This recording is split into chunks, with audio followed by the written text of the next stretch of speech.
आइए बच्चों, इस वीडियो में हम पाठ के मुख्य मुद्दों को पढ़ेंगे। यहाँ पर पाठ एक इतिहास के साधन के बारे में मैंने इसके पहले जो वीडियो भेजा है उसके बारे में यहाँ पर हम और जानकारी प्राप्त करेंगे। पहले इतिहास शब्द के बारे में जानते हैं। इतिहास शब्द इति धन आ ह धन आस द्वारा निर्मित है। इस शब्द का अर्थ ऐसा ही हुआ है जो हमें आज लिखित रूप में किताब में उसकी जानकारी प्राप्त हो रही है कि उस समय ऐसा ही हुआ होगा जिसकी जानकारी हमें आज मिल रही है। पिछले वर्ष हमने भारत के प्राचीन कालखंड का अध्ययन किया है। इस वर्ष हम मध्यकालीन कालखंड का अध्ययन करेंगे। भारतीय इतिहास में मध्यकाल मोटे तौर पर ईस्वी सन 9वीं शताब्दी से लेकर 18वीं शताब्दी के अंत तक माना जाता है। इस पाठ में हम मध्यकालीन इतिहास के साधनों का अध्ययन करेंगे कि इतिहास की जानकारी हमें किन साधनों के द्वारा प्राप्त होती है। उस समय के काल के राजाओं के बारे में, व्यवस्था के बारे में, उनकी राजनीति, उनके आचार विचार, सब के बारे में हमें किससे जानकारी प्राप्त होती है। भूतकाल में घटित घटनाओं के कालक्रम के अनुसार प्रामाणिक और वैज्ञानिक पद्धति के आधार पर दी गई जानकारी को इतिहास कहते हैं।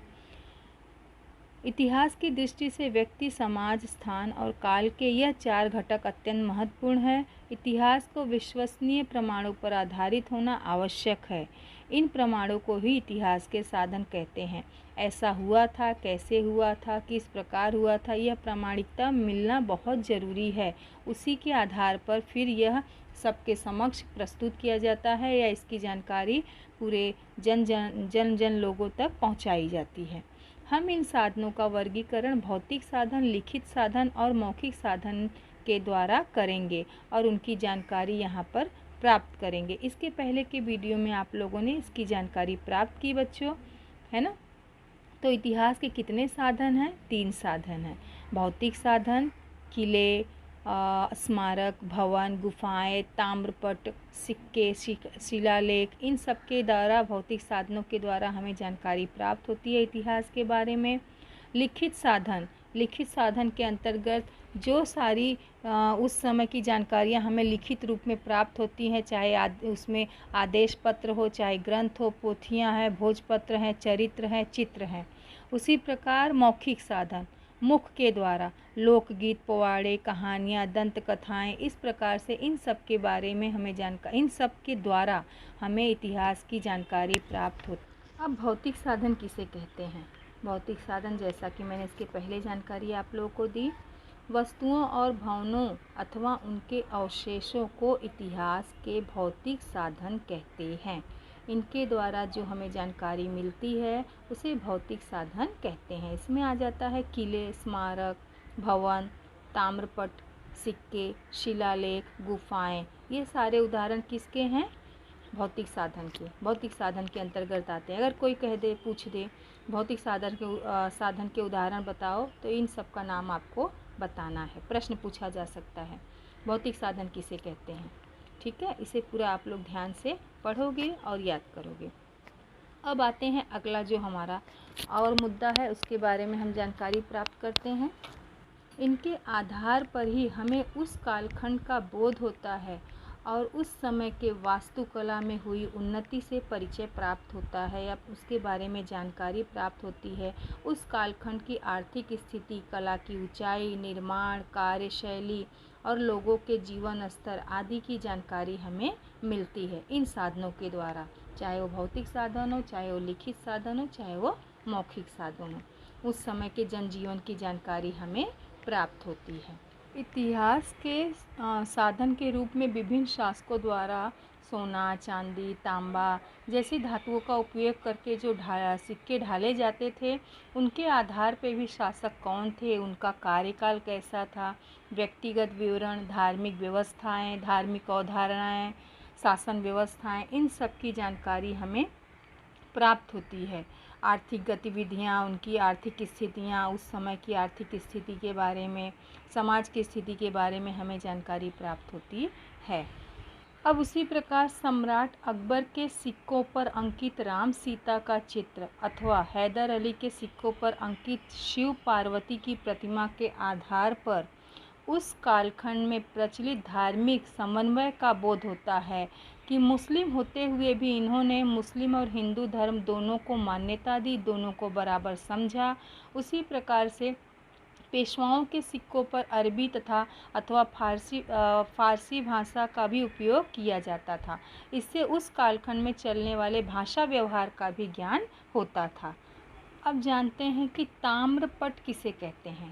ताम्रपट, ताम्र मतलब तांबा, तांबे के पत्थर पर, पत्रे होते हैं ना पतले से पत्रे जैसे, तो तांबे के पत्थर पर उकेरे गए लेखों को ताम्रपट कहते थे।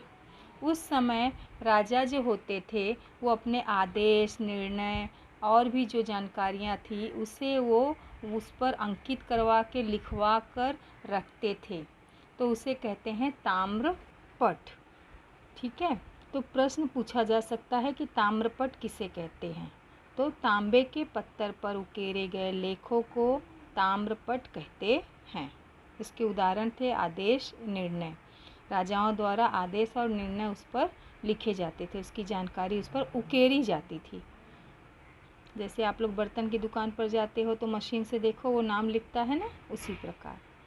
लिखित साधन, अब आ जाते हैं हमारा लिखित साधन। उस कालखंड की देवनागरी, अरबी, फारसी, सर्राफा, घसीटा आदि लिपियों की बनावट तथा शैली विभिन्न भाषाओं के रूप में भोजपत्र, पोथियों, ग्रंथों, आदेश पत्रों, चरित्रों, चित्रों द्वारा हमें मध्यकाल की महत्वपूर्ण ऐतिहासिक घटनाओं की जानकारी प्राप्त होती है। साथ ही विभिन्न व्यंजन, लोक जीवन, व्यंजन मतलब उस समय के खान पान, उनका लोक जीवन, उनकी वेशभूषा, उनका रहन सहन, उनके कपड़े आदि की जानकारी, उनके आचार विचार, उनके तीज त्यौहार, इन सब की जानकारी हमें लिखित साधन के द्वारा प्राप्त होती है। इसी कालखंड में जब कुछ विदेशी यात्री भारत आए थे तो उन्होंने अपना अपना यात्रा साहित्य लिख रखा था कि जब हमने यात्रा किया तो उस देश के बारे में उन्होंने जानकारी अपने साहित्य में, अपनी पुस्तक में लिख रखा था। वो जो ये विदेश यात्री हैं वो इस प्रकार हैं। उसमें अल-बेरूनी, इब्न ए बतूता, निकोलस का समावेश होता है। इसमें बाबर का चरित्र, कवि परमानंद द्वारा संस्कृत भाषा में लिखित शिव चरित्र या श्री शिव भारत तथा विभिन्न शासकों के चरित्र एवं पत्र व्यवहार के आधार पर हम उन शासकों की नीतियों, प्रशासकीय प्रबंधन तथा राजनीतिक संबंधों को समझ सकते हैं। उसकी जानकारी हम इस लिखित साधन के द्वारा प्राप्त कर पाते हैं। अब अगला मुद्दा है तवारीख अथवा तारीख का अर्थ घटनाक्रम अथवा इतिहास होता है। अल-बेरूनी, जियाउद्दीन, बर्नी, मौलाना अहमद, मिर्ज़ा हैदर, भीमसेन, सक्सेना आदि द्वारा लिखी गई तवारीखें में ये जो है सारी बातें, जानकारियाँ उपलब्ध हैं। बखर, बखर शब्द का अर्थ होता है खबर। खबर शब्द जो है वो बखर से बना हुआ है। खबर का अर्थ आप लोग जानते ही हो, समाचार, किसी की जानकारी मिलना, समाचार मिलना। महाराष्ट्र में बखर इतिहास लेखन का एक प्रकार है। बखर द्वारा तत्कालीन राजनीतिक घटनाओं, भाषा व्यवहार, सांस्कृतिक जीवन, सामाजिक स्थितियों जैसे घटकों को समझने में सहायता प्राप्त होती है। मराठी में अनेक बखरें घटनाएं जो घटित हुई हैं वो कई वर्षों के बाद लिखी गई। फलतः उनमें कई बार सुनी सुनाई जानकारी पर बल दिया गया। उसमें मैकावत की बखर, सभासद की बखर, चिटनीस की बखर, भाऊ साहेब की बखर, खरड़ा युद्ध की बखर आदि कुछ बखरें हैं, अर्थात खबरें हैं, जो समकालीन पश्चिमी इतिहासकार रॉबर्ट आर्म, MC स्प्रेगल और ग्रांट डफ द्वारा लिखित ग्रंथ भी महत्वपूर्ण है। इन सब के द्वारा हमें उस समय की जानकारियाँ प्राप्त होती हैं। समकालीन मतलब उस समय के काल के कुछ लोग जो हैं उनके द्वारा भी इन सब की जानकारी, उनके ग्रंथों में लिखित जो जानकारियाँ हैं उसके द्वारा भी हमें जानकारी प्राप्त होती है। इस प्रकार बच्चों, हमने इस वीडियो में भौतिक और लिखित साधन के बारे में जानकारी प्राप्त की। लिखित साधन यहाँ पर देखिए जो लिख कर रखी गई हो ऐसे जानकारियाँ, जैसे उसमें आ जाता है ग्रंथ, चरित्र, आदेश पत्र, पत्र व्यवहार या फिर किसी राजा महाराजा द्वारा लिखे निर्णय, इन सब के बारे में हमें जानकारी लिखित साधन के द्वारा प्राप्त हुई। राज दरबार के कामकाज से संबंधित दस्तावेज, न्यायालय के निर्णय, आदेश पत्र, वंशावली, शकावली, विदेश यात्रियों के यात्रा वर्णन, पत्र व्यवहार, बखर या तवारीख, इन सब के द्वारा हमें लिखित साधन की जानकारी। इस वीडियो में हमने भौतिक साधन और लिखित साधन, दो साधनों के बारे में जानकारी प्राप्त की। ठीक है, धन्यवाद बच्चों।